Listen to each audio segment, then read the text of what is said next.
Warning, the following video contains spoilers for Rogue One, a Star Wars story. Guys, you've seriously got to learn how to spell rogue.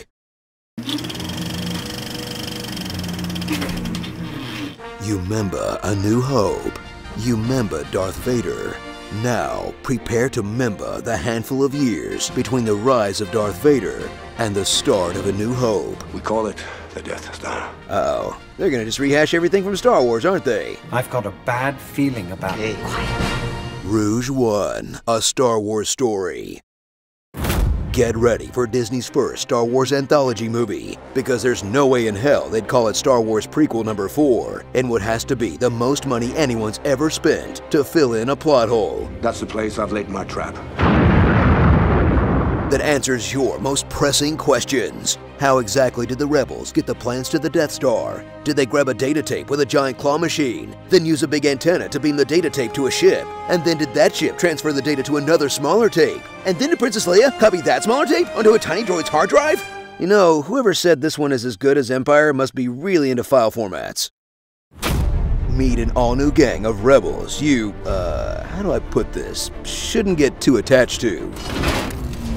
Like Jyn Erso, the rebellious rebel who rebels so hard she does whatever her dad tells her. It must be destroyed. I know. We will. Whatever her surrogate dad tells her. Go with him, Jyn. You must go. And whatever her new coworker tells her. I'm coming with you. No, we can't risk it. But sometimes she's pretty grumpy about it. Rebelling alongside Jyn is K2SO, a droid with more personality than any of the human characters. I'll be there for you. Cassian said I had to. Cassian, a rebel whose most heroic moment comes when he doesn't murder someone for once. I had every chance to pull the trigger, but did I? Saw Gerrera, an extremist cast out of the Alliance by extensive reshoots. Chirrut, the blind guy who's technically not a Jedi, but, I mean, come on, look at this guy. And his friend, Gunny McShootface. I'd add more, but that's pretty much all there is to this guy. Cower before the might of the Empire, as various old dudes squabble over who gets credit for the Death Star. We stand here amidst my achievement, not yours! While down on the battlefield, stormtroopers are rolling out in 2 brand new flavors, but with the same old incompetence we're used to, whether they're missing easy shots. One with the Force and the Force is with me. Casually getting taken out. Or setting up their weakness to sticks that the Ewoks would take advantage of.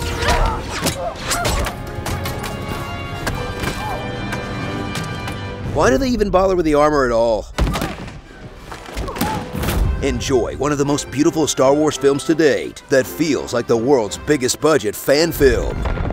Full of Easter eggs that will have die-hard fans saying, Gold leader. Red leader. awesome! The Guardians of the Wheels. I get that reference. Hey, it's Prequel Guy! Blue milk, cool! Why does nobody ever tell me anything, R2? Okay, I like them. You just watch yourself. So that's where those Cantina guys were. They were walking around.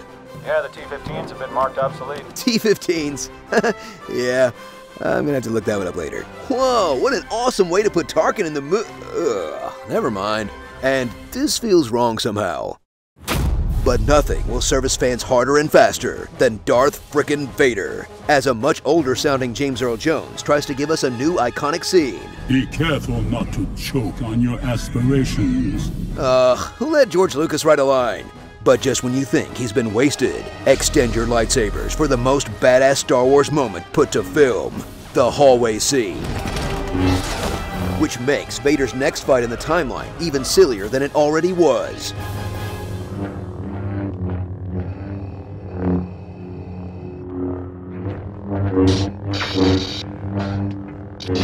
Ooh, do more tricks!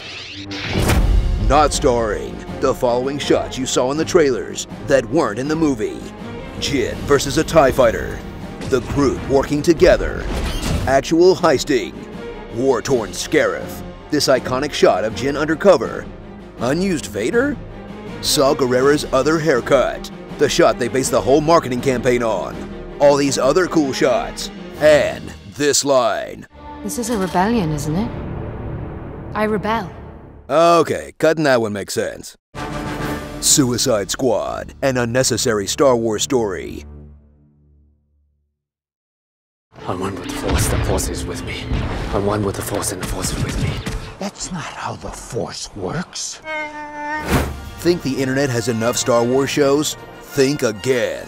We've launched an all-new show with professional youngling Jenny Nicholson to explore the outer rim of the Star Wars universe. Watch this week as she tackles what Star Wars creatures would you eat, then puts her credits where her mouth is in the ultimate galactic taste test. What is this meat? Ugh, gross.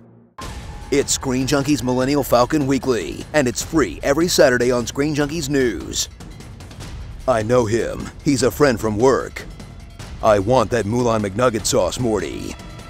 I popped my pants. I can't wait for Disney to announce the Michael Bay / M. Night Shyamalan co-directed Jar Jar, a Star Wars story. We all float down here. This is how we do it. It's Friday night.